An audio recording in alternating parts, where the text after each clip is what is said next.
कोई व्यक्ति यदि राधा नाम लेते हुए प्राण छूट जाए लेकिन उसने कोई गुरु मंत्र या गुरु नहीं बनाया हो तो क्या उसे भगवत प्राप्ति हो जाएगी? देखो, भगवत प्राप्ति ना भी होगी तो अगला जन्म मिलेगा उसे, और भजन करने का अवसर दिया जाएगा उसे, पुनः मनुष्य जन्म मिलेगा और ऐसी सुविधाएं दी जाएंगी जिससे वो भजन कर सके और भजन करके फिर भगवान को प्राप्त हो। अगर थोड़ा भी नाम जप किया है तो उसके अगले जन्म में उन्नति हो जाएगी, उसे अन्य योनियों में नहीं जाना पड़ेगा, मनुष्य योनि में ही जन्म होगा और फिर उसे भजन करने का अवसर दिया जाएगा।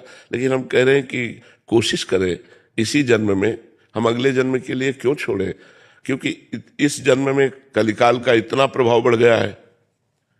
35-40 वर्ष पहले मोबाइल नहीं था, सब कोई बिना मोबाइल के जी सकता था। आज बच्चे से लेके बूढ़े तक के हाथ में, सबके हाथ में मिलेगा। तो आप देखो, हमारी सारी वृत्ति बहिर्मुख हो गई, मोबाइल में लग गई। भजन साधना, अंतर्मुख होकर ध्यानस्थ होना, ये सब बातें गई। अगर हमें कोई कष्ट है तो हम भगवान को पुकारें, ये बातें गई, क्योंकि मोबाइल में नंबर है। मनुष्य का भरोसा भगवान से हटा दिया मोबाइल ने। भगवान से अपनापन करने में मोबाइल बहुत बाधक है, क्योंकि बहुत अपने नंबर हैं उसमें, जो हमारा कोई नंबर नहीं, एक ही नंबर है, राधा राधा राधा राधा, हे लाडली हे किशोरी। तो बात बनती है। तो देखो कितना बड़ा विघ्न आ गया। अब उसको जहां रखे तो शेष समय सब उसी में समय जाता है। भजन में समय, एकांत में हम बैठ करके भगवान का ध्यान करते हुए नाम जप करें, ये सब मोबाइल नहीं करने देगा। अगर मोबाइल पास है वो कुन्न कन्न होता ही रहता है, किसका मैसेज आया, किसकी बात आई, वो देखने को करता है। तो देखो कलिकाल ने एक यंत्र चला दिया जो सबके पास होगा, गरीब के पास भी होगा, धनी के पास भी होगा। आगे और कौन सी ऐसी हवा चले जो भजन में बाधक हो।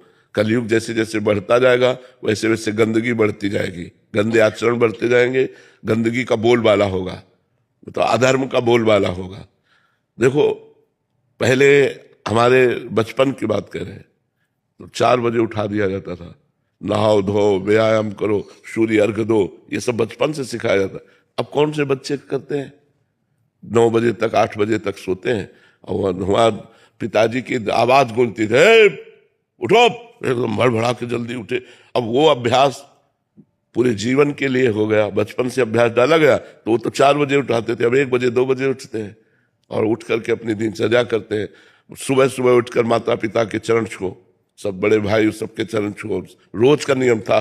तो ये जो धर्म है, आज देखो भाई भाई को थोड़ी सी वस्तुओं के लिए त्याग देता है, मारता है, द्वेष कर लेता है, कहाँ प्यार रह गया।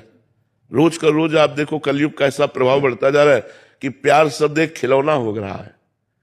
पति पत्नी का कितना